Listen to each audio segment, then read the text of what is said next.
The story of Jesus' transfiguration in the 9th chapter of Luke is one that has provided a lot of fodder for preachers over the years. As the story goes, Jesus took Peter, James, and John up on a mountain to pray. And while they were there, the text says that Jesus' face changed and his clothes became a dazzling white, and suddenly, Jesus wasn't alone. He was flanked by Moses and Elijah. Now, the disciples were pretty excited, if not scared out of their wits, and when they were leaving, they received a message. A cloud came and overshadowed them, and they were terrified as they entered the cloud. And then from the cloud came a voice that said, "This is my son, my chosen, listen to him."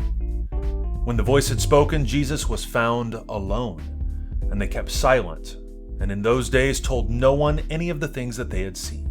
You see, in the Jewish imagination, it was pretty significant that the two men who showed up with Jesus were Moses and Elijah. To Peter, James, and John, these two were the great giants of their faith, and here they were, standing around talking with their rabbi.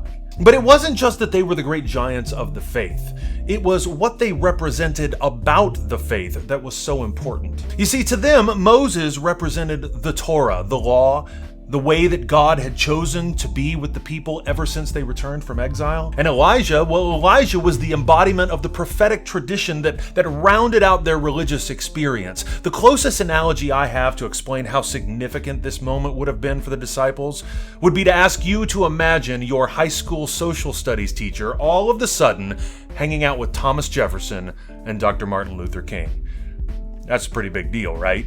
I suspect in that moment the disciples were doing some wild reinterpretation in their heads about who Jesus was. In that moment, I think he went from being just their rabbi to something so much more.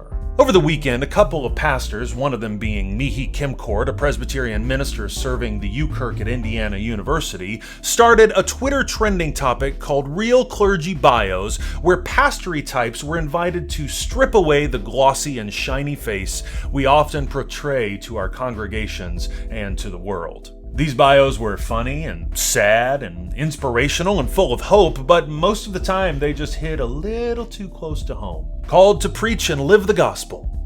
Spend most of my time planning youth group fundraisers. 300 employers with 300 different job descriptions, and nobody shares them with you. Constantly telling people I'm not the woman's pastor or the children's pastor, I'm the only pastor.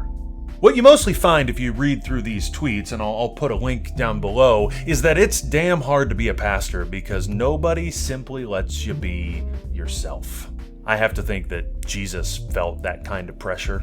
Standing there on the mountain with Moses and Elijah, I'm sure that the fully human portion of his brain kicked in and he started thinking, oh, you have got to be kidding me.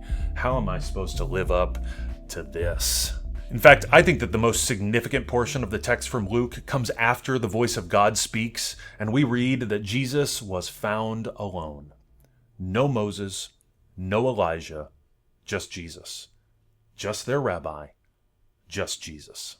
At the Synod of Mid-America, we try to help pastors just be themselves. Every spring, we hold an event called SeLA, where we invite a portion of our region's pastors to come for a week to relax, to be fed, and to just be themselves. We try to give them a space of worship and Sabbath, where the pressure to be all things to all people goes away for a while, where they can be real and they can be honest about who they are and what they need. But Presbyterians, then we send them back to you.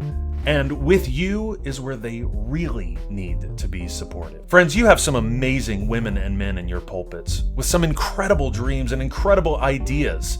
They love us more than we often deserve to be loved. In fact, one pastor on the Real Clergy Bios said that pretty plainly, relentlessly reminding people that we are loved and forgiven. So friends, let's please figure out ways that we can better support our pastors.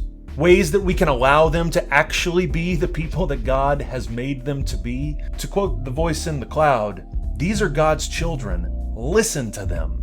They love us. They want to serve us. They want to care for us. So let's care for them. Peace be with you.